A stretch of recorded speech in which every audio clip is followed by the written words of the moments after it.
Pour créer et gérer les groupes d'un cours Moodle dans le cadre d'un travail d'équipe, il faut d'abord atteindre la page des participants en cliquant sur l'onglet correspondant de la page de cours. Puis, à partir du menu déroulant dans le coin haut gauche, choisissez Groupe. Sur cette page, vous pourrez voir les groupes existants dans la première colonne de gauche. Pour en créer un nouveau, déroulez plus bas jusqu'au bouton Créer un groupe. Vous devrez donner un nom à votre groupe. Utilisez un nom qui permettra de facilement le différencier des autres groupes, par exemple en utilisant une déclinaison numérique ou alphabétique, comme équipe A ou équipe B. On peut laisser le champ identifiant de groupe vide. Celui-ci sert à communiquer plus facilement avec d'autres outils dans Moodle, mais n'est pas nécessaire dans le cadre d'un travail d'équipe. La description est aussi facultative et ne s'affichera que dans la vue d'ensemble des groupes et des groupements. La clé d'inscription est utile si le cours permet aux étudiants de s'auto-inscrire. Dans ce cas, il sera possible de communiquer cette clé après avoir correctement paramétré l'auto-inscription dans ce cours. Ainsi, les étudiants qui s'inscriront avec une clé spécifique à un groupe seront automatiquement ajoutés au groupe correspondant. Activer la messagerie de groupe permettra aux étudiants de communiquer aux membres de leur groupe à partir de l'outil de communication de Moodle lorsqu'ils sont dans le cours en question. Cet outil est normalement représenté par un phylactère dans le bandeau du haut lorsque connecté sur Moodle. Finalement, si l'on insère une image, celle-ci représentera le groupe à quelques endroits dans Moodle, notamment dans l'outil de communication. Une fois notre groupe créé, il apparaît dorénavant dans la colonne de gauche sur la page des groupes. Un nombre entre parenthèses indique combien d'étudiants font partie de ce groupe. En cliquant sur le nom d'un groupe, il sera mis en surbrillance, ce qui nous permet de cliquer sur le bouton « Ajouter et retirer des utilisateurs » disponible plus bas à droite. Cela nous amène à une nouvelle page avec un tableau divisé en 3 colonnes. Du côté gauche apparaissent les étudiants déjà ajoutés dans un groupe.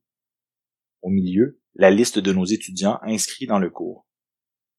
La 3e colonne de cette page nous permettra de voir si un étudiant ou une étudiante appartient déjà à un autre groupe.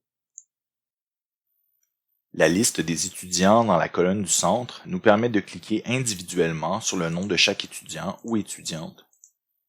On peut également effectuer une recherche dans cette liste avec le champ de recherche en bas de cette colonne.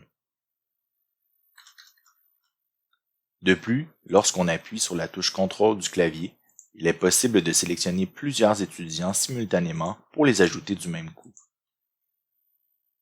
Entre les 2 premières colonnes, les boutons Ajouter et Supprimer deviendront disponibles en fonction des étudiants sélectionnés dans les 2 premières colonnes.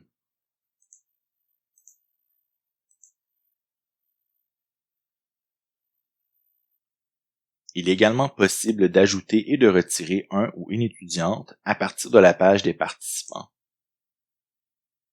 Dans le tableau qui contient nos étudiants inscrits au cours, en cliquant sur l'icône du crayon dans la colonne Groupe, Moodle nous permet de modifier les groupes auxquels un ou une étudiante appartient.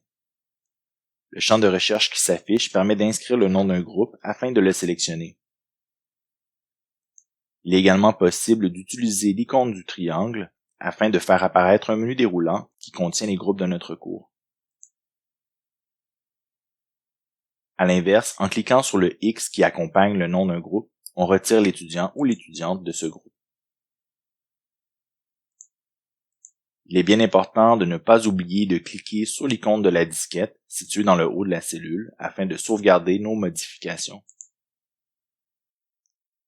De manière similaire, vous pouvez créer les groupements qui contiendront un groupe déjà créé. À partir de la page des participants ou celle des groupes, cliquez sur le menu déroulant et choisissez l'option Groupement. Sur la page des groupements, cliquez sur Créer un groupement pour débuter le processus. Vous devrez inscrire un nom dans le champ correspondant. Choisissez un titre évocateur qui permettra d'en déduire la fonction. Par exemple, inscrivons Équipe de travail, Projet 1, ce qui nous permettra de facilement reconnaître ce groupement au moment opportun. on peut laisser le champ identifiant de groupement vide, comme pour les groupes.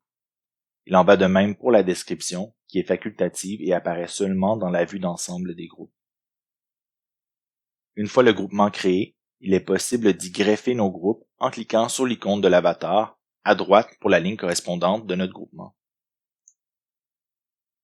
Sur cette nouvelle page, choisissons le groupe Équipe A en cliquant sur son nom dans la colonne de droite.